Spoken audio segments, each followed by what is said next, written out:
You got to choose. You got to choose if you want to die or if you want to live, and that's what it's about. But you got to do it for yourself.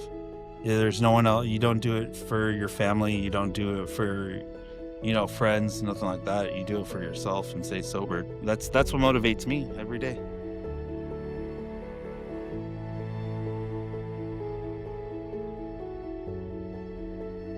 You or a loved one is facing mental health challenges or addiction. Remember, you're not alone. Jackson House can help. Hold on to hope and take the first step towards transformation.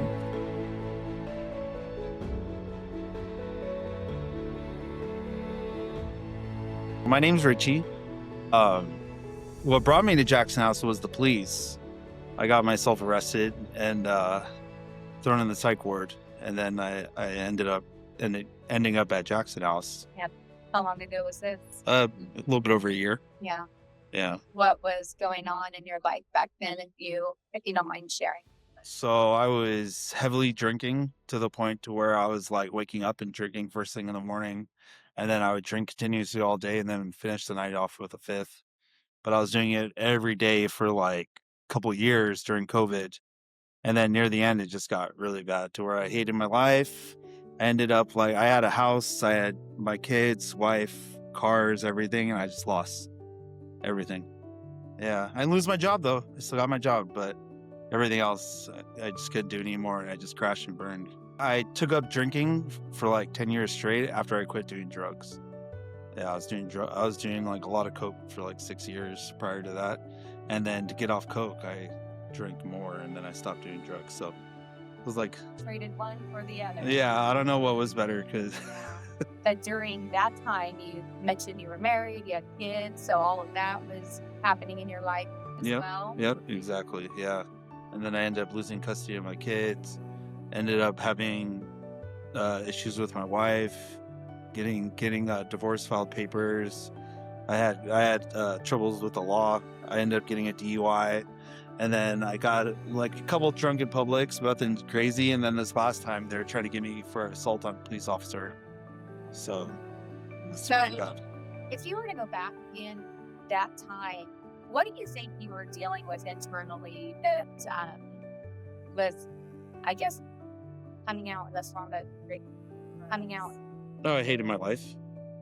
Yeah, literally. Yeah, we can backpedal a little bit more. When I was younger, I grew up like in a super abusive home. My dad was like really abusive physically and verbally to me.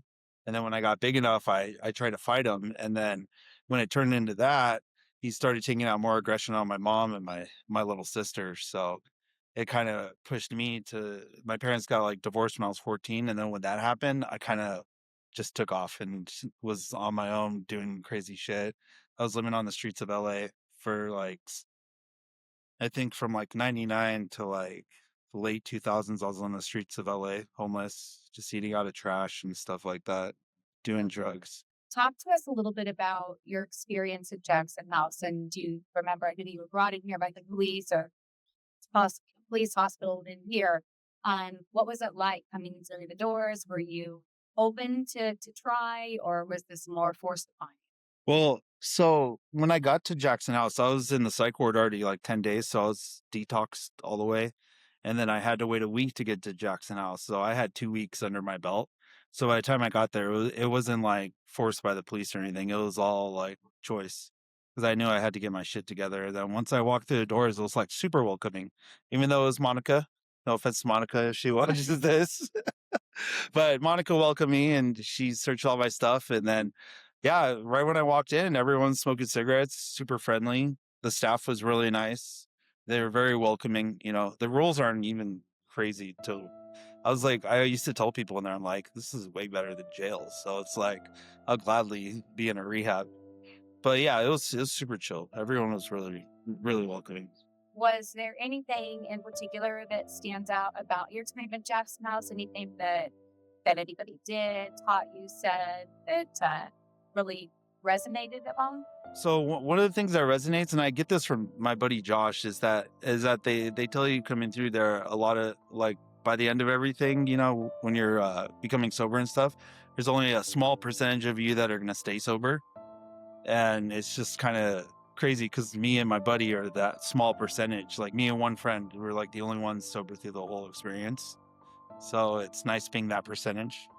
What does that tell you personally about recovery? Because you've been through it. You said, 6 years and drugs and drinking for a couple of years. And Yeah. what does that tell you about what makes somebody successful versus not? You got to choose. You got to choose if you want to die or if you want to live, and that's what it's about. But you got to do it for yourself.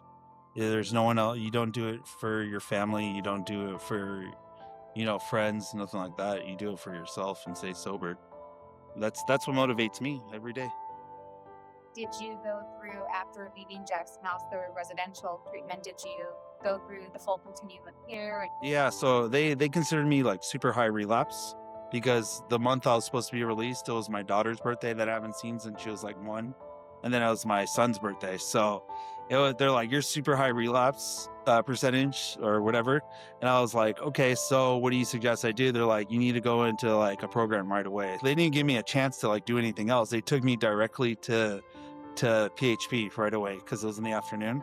PHP, and then I was directly to sober living. So it was like 5 days of just like nonstop programs. So yeah, yeah. And then I did like the sober living too, and I didn't have to, but I did the sober living out of like free will. And it was actually really good. It really helped me out.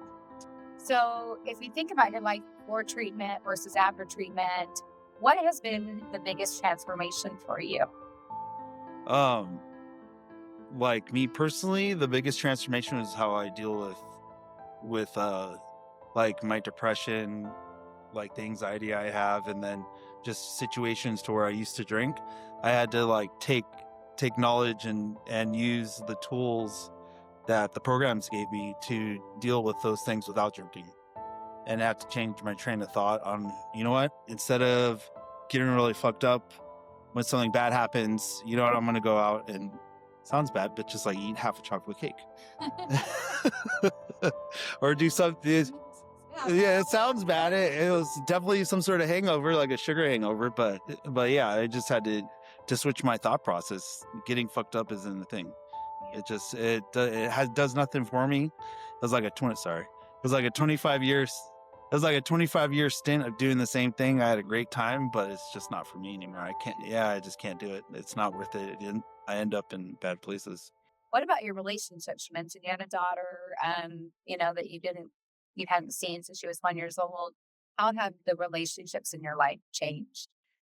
So with my son's mom, we didn't have any relationships. She took me to court and slammed me, took all custody. But now that I'm sober, I'm able to take him whenever I want. Like I'm super cool with her. We hang out. Like not me and her, but me and my son are able to hang out now on Sundays, and I can take him to events in the program. I took him to like a Christmas party, and it's actually gotten really, really good between me and my son. So that one's back on track. With my daughter, I'm not in that mindset or time frame in my life to actually put myself in that type of situation. Yeah. Yeah, I still got to work on the small stuff first.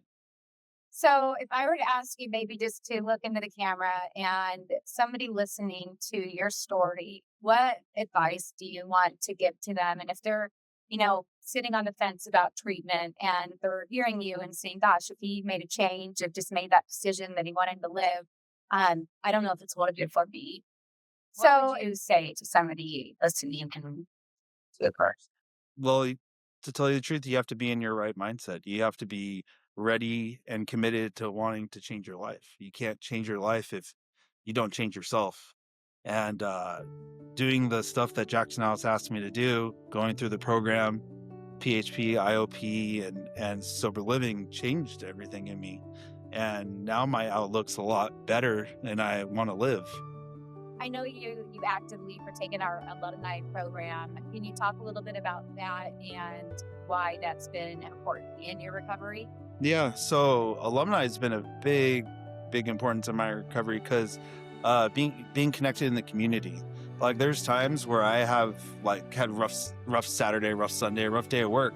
I'm able to hit up my friends that I made in the program or through the alumni meetings we have, and then I'm able to hit them up and be like, "Hey, this is what I'm going through," and there's people there for me when I'm in a time of need.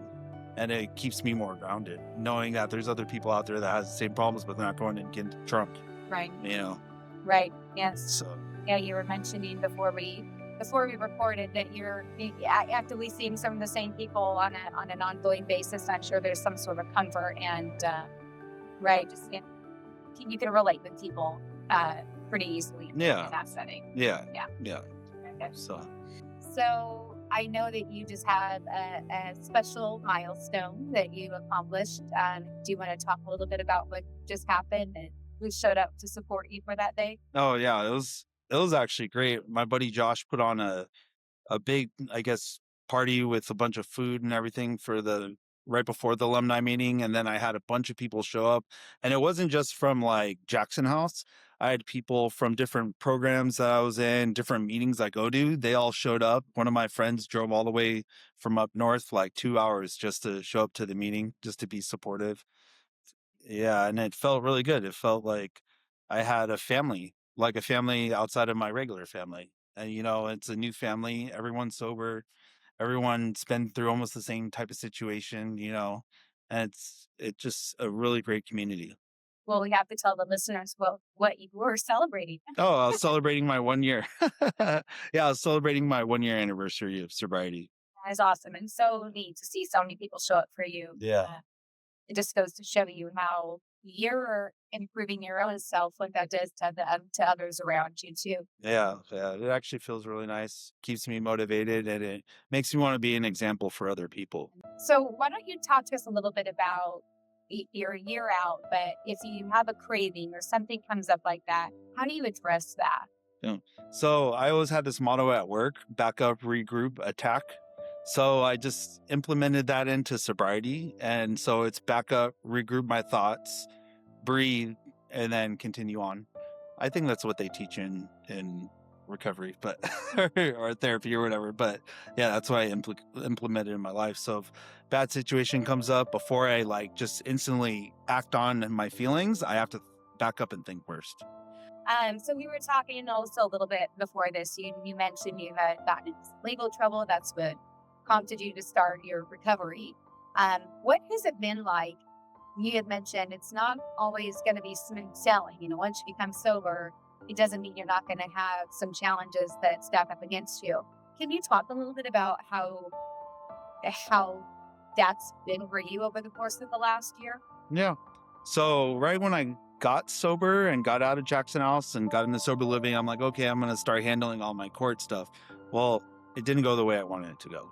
And I still had a lot of legal problems. I still kept getting warrants out for my arrests. But what pushed me through is knowing that if I'm going to be sober, I'm going to do it the right way and that I can get a lot farther this way. Just use those tools. And then I know at the other side of this roller coaster that I'm always on, that something else is going to come out positive.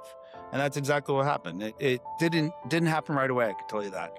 It took a long time. It took almost till November from February. So it was that 9 months? 9 months for like a positive outlook on everything. And it's like, oh, things are getting better. I can work through this. I don't even think about drinking right now because I know there's so much other stuff I could be doing. Let's talk about that a little bit. When you are trying to come up with new ways to have fun, what was that like for you? So at first it was really hard because I was worried about going places and wanting to pre-party and drink like I used to.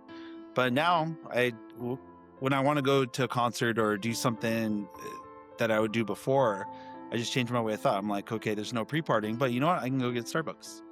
I can go have some junk food beforehand, or, just treat myself a different way. Replace the negative with a positive. In Jackson House, they actually tell you to get onto the Phoenix app. And that's actually where you can connect with a sober community. So there's other ways to have fun. You don't have to just do AA meetings, NA meetings. I go to like a YPR meeting, which is called Chill Vibes. And all you do there, it's like a spiritual meeting, talk about feelings. And then you do yoga for like half hour. But then there's other events, like there's volleyball, there's beach days. I've been to a bunch of bonfires, pool parties. There's so much stuff to do out there. And you can connect through the Phoenix app. So download it. It's worth it. And I know you also are an active participant, like you mentioned, in our alumni program. And so do you partake in? I know there's meetings, but do you do some of the activities as well? Yeah, we do a couple of things. There was times where they have us back at the house. We do. I think one of them was rock painting. We planted plants. Um, like I saw, is bonfires. There was the volleyball events. We have park potlucks for everybody where everyone attends. So it's a bunch of get-togethers. Yeah. Yeah, A lot of different opportunities to have fun, connect in a supportive way. yeah, exactly. Yeah, you feel loved. Well, thank you again for your time and being willing to, share a little bit about your journey and encourage others listening. Of course. Appreciate it. Yeah, thanks for having me. Appreciate it. If you or someone you know is on the fence about treatment, we would love to walk through your concerns with you. We offer a free, confidential consultation where we can better understand your needs and walk you through the details of treatment. Reach out today so we can learn how we can best support you. 888-255-9280 or visit us at jacksonhousecares.com.